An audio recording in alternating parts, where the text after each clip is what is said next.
Bizarre Brain Comics. Hello, my comic book friends, and welcome to Bizarre Brain Comics. I'm Gary, your host. This is where I like to take a look at some older comics, talk a little bit about the characters and creators, and examine the stories and the art. And this time, I'm going to take a look at this one. I showed you this one briefly about a week ago in a stack of comics from my to-be-read box. And, of course, this is Dr. Solar, Man of the Atom. And I've talked about Dr. Solar a few times. Dr. Solar. And they had a couple of breakdowns, I think a couple of issues back from the 60s. And because that was his heyday. His heyday. This is from 1982, issue number 31. It's from Whitman, which is a gold key imprint.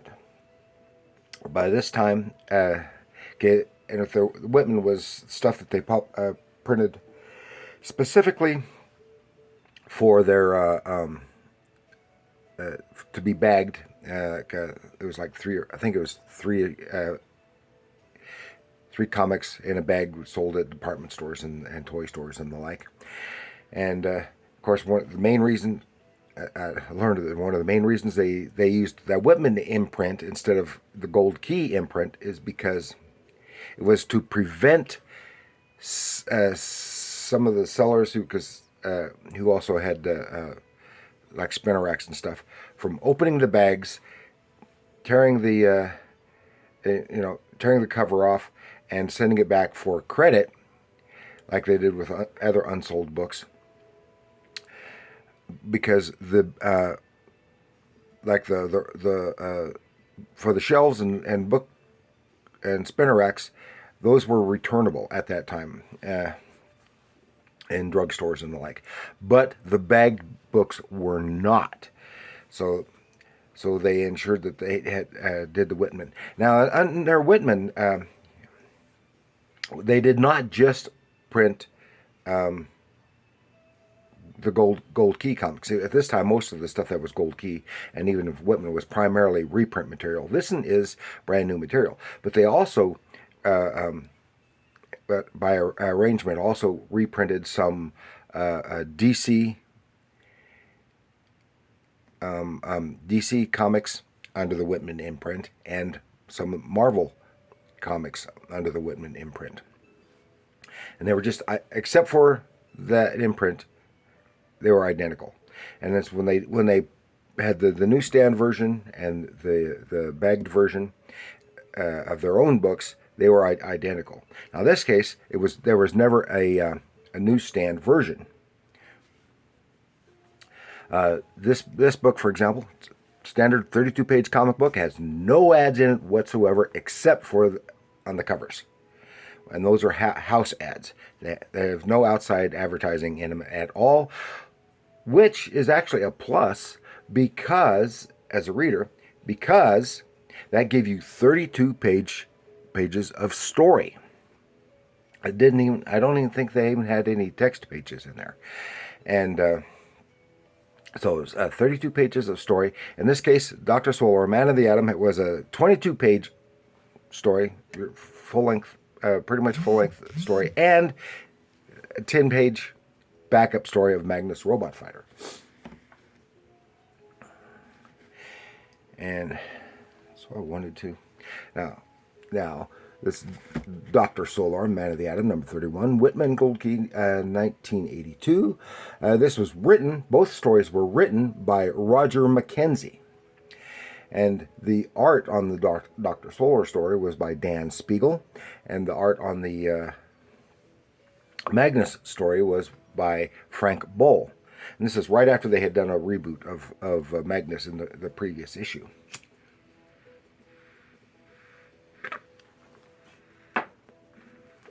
And then after that, there was Magnus was supposed to get a solo title for these, but I don't know if they ever did. I don't think I've ever seen any of them. I may have, but I just don't remember.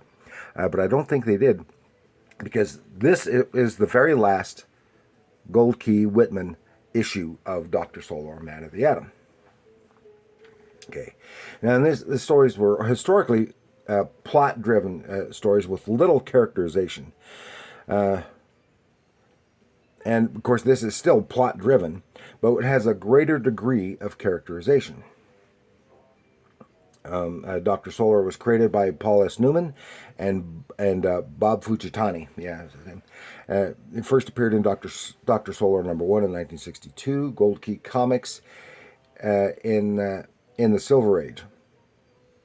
And it was Gold Key's first original character. This is after the split from Western Gold Key from Dell Publishing. And see, early issues outsold Superman books, and stood out with, and the books stood out with the great cover paintings. The first two cover paintings were by Richard M. Powers, thereafter by George Wilson. And Dr. Solar did not get his costume until issue #5. And you notice there's no Comics Code stamp on here. None of the Gold Key and Dell books had Comics Code stamps, because Dell was a big, earlier on, was a powerhouse in comics publishing, and they said, we've got our own code in-house. We don't need your code. And they were well known and large enough to get by with it and still get their stuff on the stands, because they were known for their wholesomeness.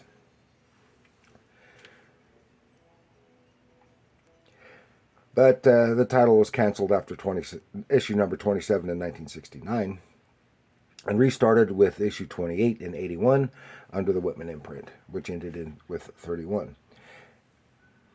Okay, Roger McKenzie was born in 1950. He's an American comic book writer, best known for his work on Daredevil with Frank Miller at Marvel.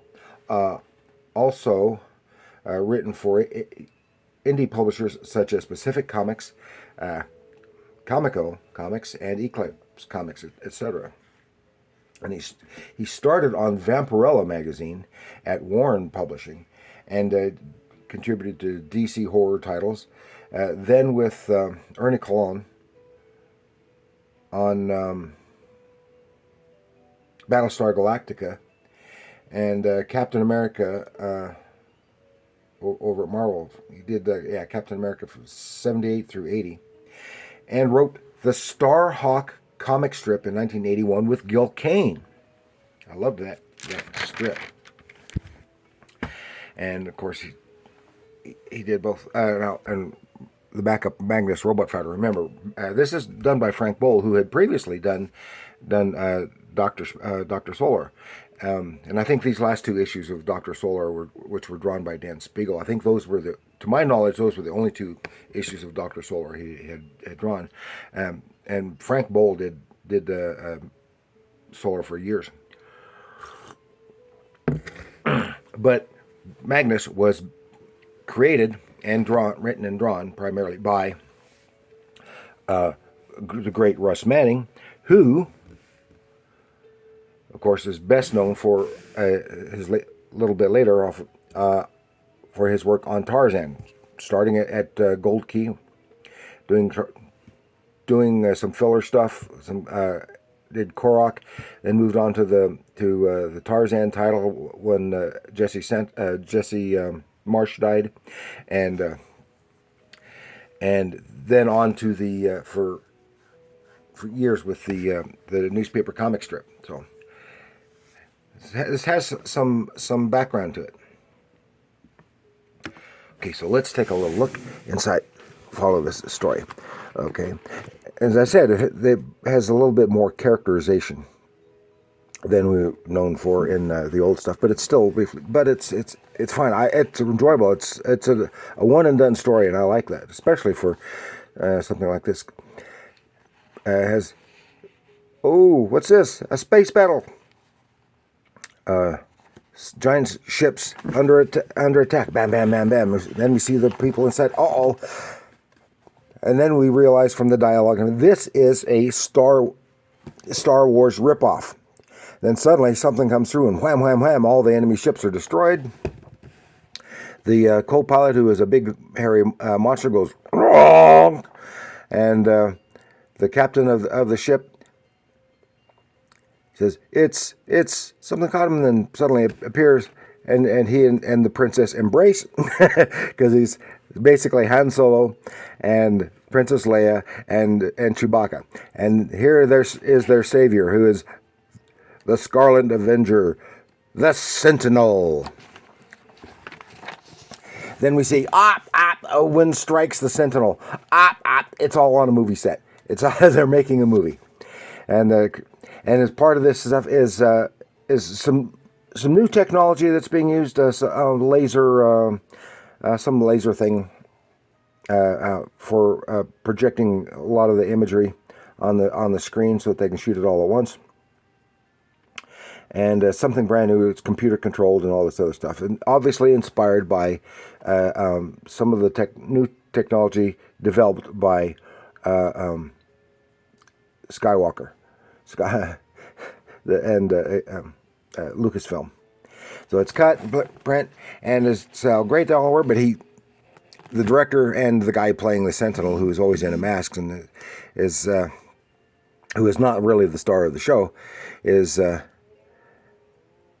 he's angry and upset because his kind of foundering career, he's not getting paid as much as the other actors and such like that. And plus he's got a crush on the blonde lady. So, then and of course the blonde lady here is actually Gail Sanders, who is as a technical advisor from Adam Valley, where Dr. Solar works, and she works with Dr. Solar, and she is in love with Dr. Solar. So anyway, though down here something happens. A light falls onto a machine, and zap, zap, zap. No, boom! And he's what happened? Get a doctor. Then we switch to Adam Valley, which is not too far from there, and it's a big power outage. This is directly related to that. And here's something that we haven't seen before. In a couple of the more recent stuff is artificially intelligent robot who's assistant. Click, click, click, and hovers around, playing off of R2-D2. I'm sure R2-D2 and C-3PO, and this is combined into one. So when no one's around, Dr. Solar, he takes up the slack. He uses his own powers, because this is his civilian identity, and restores power to the area. And you notice here his hand has turned green when he uses his powers and stuff. And then he gets a call from, a little bit later, gets a call from Gail. She is having dinner with one of the producers or something, the director, I guess. And then suddenly, the side of the building comes splash. She's on the phone with him, and it's what, the Sentinel, the Sentinel, and he's flying in. Something's going on, and he's Solar zaps himself through the phone to that location, and here the Sentinel. He's after the director, after Gale and the director, because he said, stop, you're going to kill him. And suddenly Dr. Solar comes zapping through the phone and takes on the Sentinel, and they're bam, bam, bam, fight. But surprisingly, Dr. Solar gets the worst of it, and Sentinel takes off. So they have to, because he was weakened from his restoring the power for that power outage. So he goes to the hospital, and he put him in. This is where the actor who was playing the Sentinel is in the hospital. It wasn't him. And Solar gets weak. They put him in the X-ray machine and give him a good X-ray dose so he can power up. Then stuff happens again.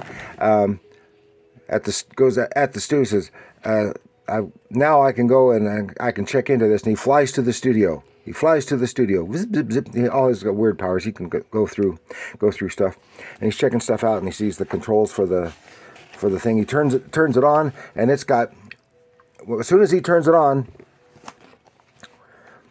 the Sentinel appears out of the light projected. So he's just merely a light projection, but he's a coherent, solid, and apparently has a twisted version of the mind of the actor. And they fight around on the studio. So there's all kinds of sets and props. And here they have animatronic dinosaurs, and they go hog wild under the Sentinel's control. And here on the Western set, another zap, and then onto a medieval set. And Gale is there. He's attacking again, and he draws his magic sword. And this is where you get the cover image, because they didn't at this point. They weren't even bothering to have a specific cover illustration drawn or painted. They just blew up images from the stories. So Dr. Solar tells Gale what to do. So you've got to cut the power to that laser gizmo, and so she can't. She breaks the screen, and suddenly, boom! The Sentinel is gone, and suddenly the comatose actor who is playing him is awake. No! So everything is well aware of it, but fine and everything. But here we see a little bit more of the characterization, because I have what I've passed by, because he's constantly looking for a cure for his condition. He might be a superhero and a hero, but because of his condition, he loves Gale, but he can't be with her. He can't be with anybody for very long without being, and not be, just because of the radiation and stuff. Even though his suit is to help control that. Then we go to Magnus Robot Fighter on a walkway. Magnus and Legia on a walkway, and suddenly one of the spaceship, which is one of the battle cruisers, starts attacking the city, and it's their own ship, and they plummet, and Magnus manages to save them. He leaps when the ship comes close by. He leaps on board.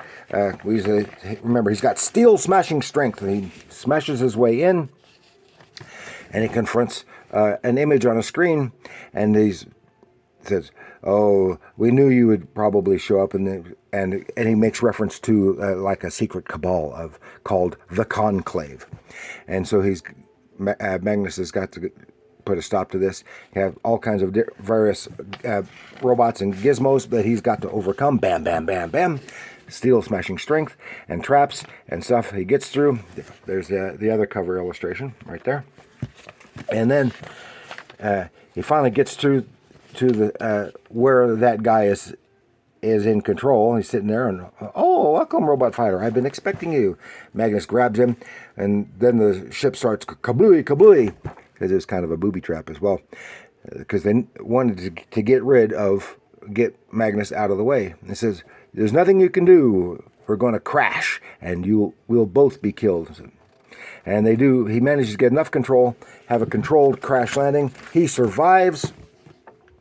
And then we see the guy he was talking to on a flame coming out of the ship. And it turns out he was a robot, and he collapses. Magnus is fine, but this is teasing for more menace to come from the secret cabal of the Conclave, and I don't know if we ever saw any more of that. Coming soon, Magnus in his own books.